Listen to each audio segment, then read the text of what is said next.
Hi everyone, it's Debbie from Dare to Date, and I want to talk to you today how to increase your success when you're meeting people of the opposite sex. And I'm going to give you some simple tips, and I'm going to start off with specifically giving men some tips, but then I will end by giving both men and women some tips of how they can increase their success rate, whether it's coming to one of our events, whether it's going on a date, whether it's when you're out in the real world. So, okay, I said that I start with guys. Now, there is one thing, guys, that women without fail look for in a man. And I don't know what you think it is. You might think it's looks, height, wealth. And as much as women want those things, what they really want in a guy is someone who's confident. And I see it all the time, without fail, that women will choose the confident guy when it comes to speed dating. It's not always the best looking guy, but confidence seems to trump everything. And I think it's because as women it makes us feel safe. And when guys will get scared of coming to talk to us, I can tell you, we honestly do not understand that. And in fact, we see it as weakness, and we don't want to be with the weak guy. We want to be with a guy who's got balls enough to come and talk to us. So if there's one thing that you need to work on to change your success when it comes to dating, that is getting some confidence. It really makes a huge difference, okay? So how do you get it? Well, the good news is confidence is not something that you either have or you don't have or you're born with. Confidence is actually a skill that you can learn. And how do you learn it? You learn it through practicing.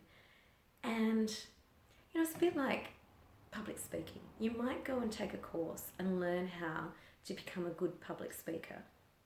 However, the only way that you're going to become really good at public speaking is by practicing it and seeing what works and what doesn't, and getting more comfortable with how uncomfortable it feels at times. That there's no way other than to do that. So I recommend going out and practicing talking to people, women, men, anyone.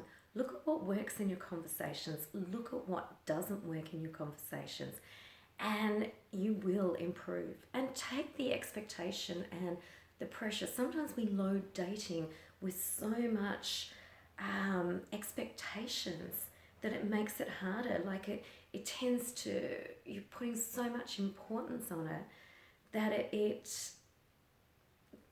sabotages you. Look, I know when I started my business, I used to drive my friends nuts, because every time we were out, I'd go out and I'd hand out cards to people, girls, guys. And what I found is, I got better at it as I went on. I used to, in the beginning, talk too long, but then I would work what would work. And I found it was quite easy to go up to groups of guys because, for one, women don't generally go up and talk to a group of guys. So it was a little bit easier. But when it came to going up and talking to groups of women, especially big groups of women, that was really tough, because you'd walk over there and they'd look you up and down and they would seriously judge you, and you would feel it. But what I had to learn is I had to learn how to kind of diffuse that situation, how to talk, make a joke, and they'd soon change. They'd let down the walls and let down the guard and talk to you. And that's what I recommend you guys do. And again, I know people worry overly about rejection, but rejection is a part of life. You're not going to be everyone's type. You could be the white guy and she likes the Asian guy, or she's gay, or she's had a bad day, she's argued with her friend. There could be a million reasons why people don't want to talk to you, and I can tell you most of them are not about you. And look, if you want safe environments to go practice, go to things like meetup groups, or come to one of my events. People are there and they want to meet people. So talking works. Okay, so now, as I promised for men and women, I was going to give you some tips. Look, the biggest tip that I can give is attitude matters. The attitude that you have when it comes to coming to a singles event, the energy you put out there makes all the difference. I often find in the younger age speed dating, and I had an example of that this week, that they just go in with so much less pressure and expectation. And a lot of, you're 25 to 35, There's equally as much pressure in that age range because people are wanting to settle down and have babies, but they don't tend to take it too seriously. They go in with a light-hearted, fun attitude, and it comes across in the results. I think the older people they get scared that they're going to make the wrong decision. They get scared that they're going to get hurt again. So they tend to be very judgmental and a lot of the time closed. And yeah, I do see it all the time in who people pick in speed dating too.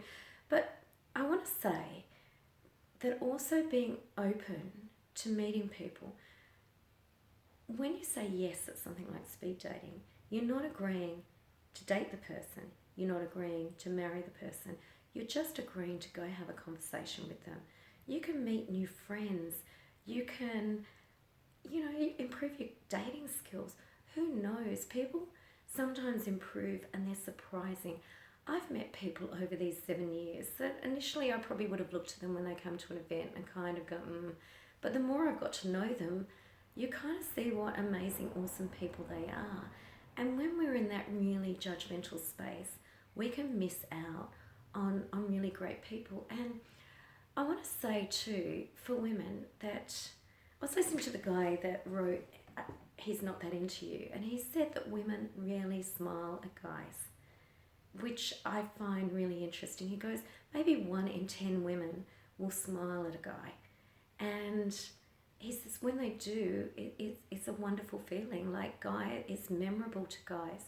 So and I know that as women, we don't always smile at guys because guys do interpret it as interest, and sometimes we're not interested.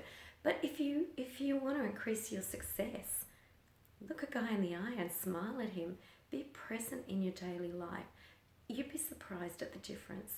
And going back to the attitude thing, I've had some really good success stories in the last few months with people that have come dating. And it's really funny how people have come out with a really amazing relationship because they went to speed dating open-minded and they gave people the benefit of the doubt. And I think the energy that we give out is quite different, whereas when we're closed and scared of being hurt, we don't always present the best version of ourselves. And, if you want to have success dating, take radical responsibility of yourself, because you're the person who has control of what impression you give to people. So, guys, be more confident. Women, smile and be more open-minded. And we have got the singles parties coming up. So I just want to say, make sure you grab yourself a ticket because they really are a good fun night. And, it's coming up this Friday in the city. We usually get anywhere from about 60 to 120 people coming along. And it's a lot of fun. And again, with a singles party, take the expectation out of it. Just go to have a fun night. And I did forget the other point that I want to make. When you come to a singles event, make the most of your opportunities. So don't run off after the event. If you like someone at the event, take the time afterwards and in the break to continue to talk to them. Like, make the most of your opportunities because it does make a difference. Anyway, I hope you enjoy the rest of your weekend. Bye.